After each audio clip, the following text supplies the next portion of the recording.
Salut à tous! Voici un jeu que j'avais mis en vente sans trop y prêter attention. Le classique Collection, une cartouche qui regroupe 4 bons jeux, dont l'incroyable Gunstar Heroes.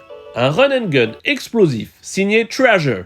C'est nerveux, créatif, bourré de bonnes idées, c'est clairement un banger culte. Tu incarnes Red ou Blue, deux frères de la famille Gunstar. Mission très simple, empêcher l'Empire d'utiliser une arme capable de détruire le monde.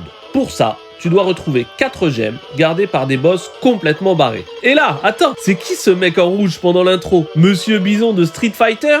Non, c'est Smash Daisaku, une sorte de colonel mégalo, hyper théâtral qu'on recroisera plusieurs fois dans le jeu. Rien qu'à sa tête, tu sais que tu vas passer un moment intense. Le jeu t'embarque direct dans un univers bourré d'énergie, avec des cinématiques courtes mais stylées, des transitions folles et des niveaux hyper variés. Le gameplay repose sur 2 choix essentiels. Dès le départ, ton personnage et ton arme. Alors, qui choisir? Tu as Red en free shot. Lui, c'est le mode facile. Il tire tout en courant. Idéal pour les amateurs et les phases de plateforme où il faut rester fluide. Et tu as Blue en fixed shot. C'est le style expert. Pour viser précisément, tu dois t'arrêter net.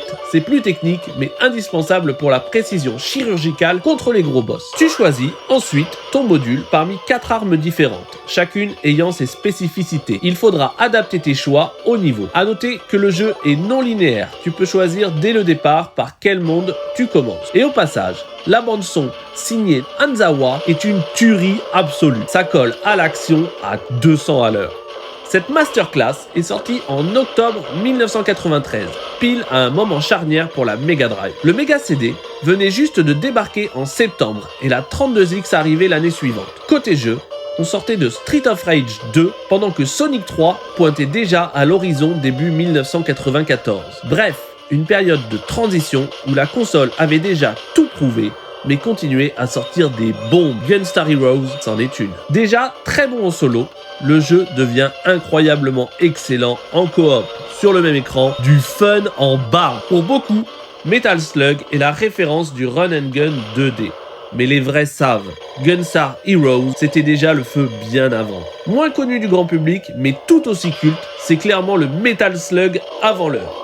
Nerveux, explosif et bourré d'idées. Pas une suite directe, non, mais une filiation spirituelle. Gunstar, c'est la base. Treasure avait déjà tout compris. Gunstar Heroes, c'est typiquement le genre de jeu qui reste trop souvent en marge des icônes comme Sonic ou Street of Rage, alors qu'il n'a rien à leur envier. C'est ultra dynamique. C'est fun à jouer du début à la fin. Et surtout, ça n'a pas pris une ride. Que ce soit en solo ou en coop, t'as une vraie marge de progression. Des boss originaux, une mise en scène folle et ce système de combinaison d'armes, c'est juste brillant. En fait, Gunstar Heroes, c'est un banger culte. Un jeu que t'as peut-être déjà en cartouche sans même te douter à quel point c'est une masterclass. Et honnêtement, si vous avez une Mega Drive ou une compile avec ce titre dessus, lancez-le, vous allez passer un très bon moment. Allez, la bise, le like et à plus tard sur GT Rom Gaming.